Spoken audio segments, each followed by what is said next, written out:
Hello everyone, hope you're doing well. During the PLZ event, one of the things that I wanted to do was to finish off a lot of vehicles that I've kind of got halfway through modified and then left them because of their situations. One of them was the Type 16. The Type 16 I knew was a good vehicle even when I'd, got about halfway through the Spade, but the problem with it for the longest time was that it was an end-of-the-line vehicle. It still is an end-of-the-line vehicle, but it doesn't get affected by the modification issues that these vehicles used to. So if you don't know what I mean, when a vehicle is at the end of the line, what used to happen was it would get basically double the mod costs of it. So if you have a vehicle that really relies on its modifications, like something like a CM11 for example, it was an absolute pain to play stock. And the Type 16 was one of those vehicles that did definitely need a lot of its modifications to feel its BR.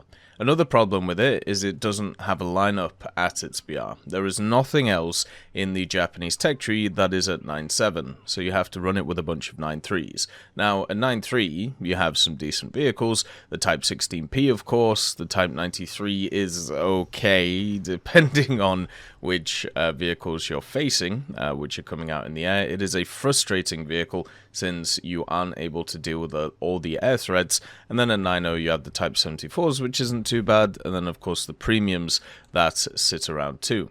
But the Type 16 for itself was a vehicle that could easily be a solo carry, but the problem with it was getting the modifications for it. Once you are fully spaded, or once you're close to it, this vehicle is a monster. It works incredibly well and is a joy to play. But because of the fact it was end of the line, it was taking so long to do so, and I just felt like in so many different situations, it was just not fair to play because of the fact it was taking so long. And it just sucked, and that really hampered me actually playing the vehicle. I didn't enjoy it, and I was having a rough time. By the end of actually spading it now, it took 148 battles, which for a scout for me is a crazy amount, right? Just to give you kind of a bit of a perspective, I was second spawning the M3A3 Bradley, right? And that took about 100 and maybe 10 battles to spade, even after spawning it a second spawn, so technically you get a lot less RP with it. But with the Type 16, 148 battles, 54% win rate, and we went, 194 ground kills to 115 deaths.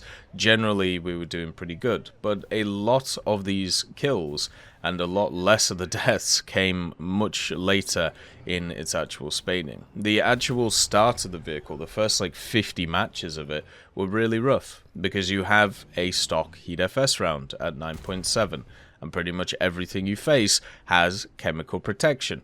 You also had the M735 as a rank 1 modification, but it was insanely expensive since it was an end-of-the-line vehicle. You have rank 2 thermals, which is super nice. That can actually help out a lot when it comes to the scouting mechanic, which you have to use a lot in this vehicle to be able to be useful.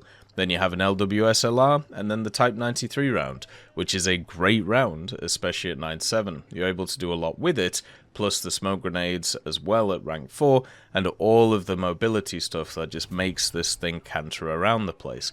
And at the end of the actual experience, this thing is fantastic, and I understand why people enjoy the Type 16s. I had a great time in the Type 16P, and obviously the FPS is there if people want to play it as a premium, but with an 8.7, reload on the 105, with the ridiculous mobility that this thing has, these types of vehicles really speak to me.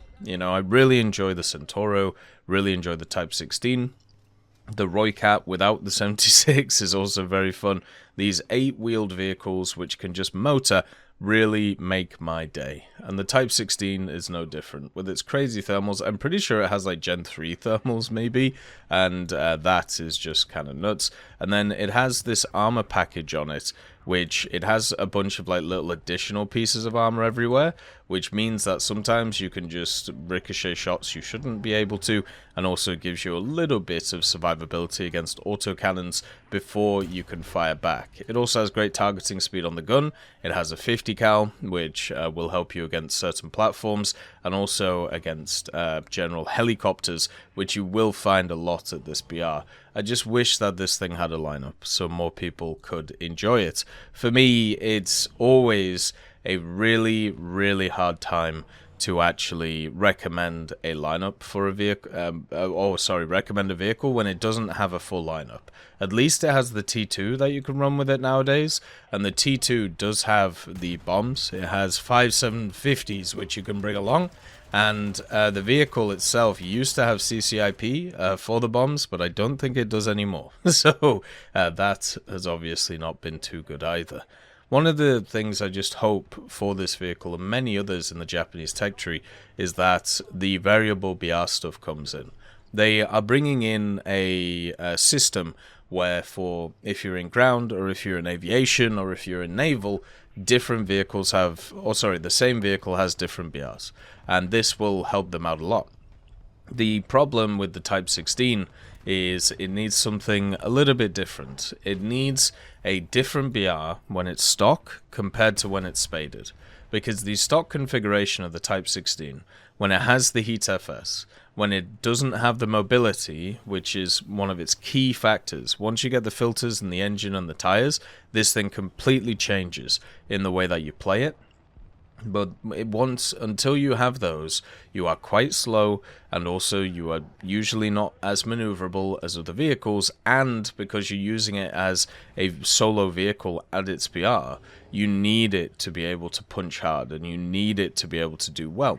And this vehicle just was not able to until you get it up to those higher echelons. So for me, actually having this vehicle at either 9.3 or 9.0 when it's stock, and then moving it up to 9.3 once you get the M735 and also some of the mobility upgrades, and then eventually moving it up to 9.7 once you get a lot of the other upgrades, that would actually make the most sense to me. That would be the perfect thing for this vehicle. But right now, obviously you don't get that. And there's a lot of vehicles that would benefit from this idea in the game. You know, pretty much the whole Magak series would have a great time with this, but we just don't live in that world. I don't think the Type 16 is great in a up BR as well. One of the problems that the Japanese tech tree has is it goes from 9.7 to 11.0. So if you want to run this thing at any BR, you have to run it at 11.0, then you get into top tier at 11.7 with the Type 16, and you're basically 2.0 BR bracket above where you should be. If I was looking at the Japanese tech tree, what I would do is I would give the Type 16P a go with the Type 93 and the Type 74. The only difference really between them is the Type 16P only has the M735. It doesn't have the different round. It doesn't have the Type 93 round, which is the really mega one on it. So just play that, see how you feel, bring along the Type 74s and the Type 93, and then if you feel like with those vehicles you're having a great time, obviously do the standard Type 16. But at the same time, it's really going to be rough the first maybe 20-30 matches in it before you get the rounds, before you get the mobility, and you're going to have to scout a lot instead of actually going for kills. And once you get those rounds, and once you get the mobility, this thing is a straight monster. I just wish that more people would enjoy this, and wish that more people would have a good time with it. And hopefully in the future, as Japan gets more and more vehicles in any different way, hopefully they can. As always, I hope you have a wonderful day, and I'll see you next time. I'd just like to thank Tullio Pontecorvo, Brendan Quinn, Carrion Crow, Gus Irenicus, Pieman, Wartinder, Teddy, Daniel Stanton, Martinez, B. Young, Alan Hacker, Ozzy Panzer, Liam Shear, Opium Prime, Lafouche, Cam Arslan, Uncle Bean, and Derek R. for supporting the channel.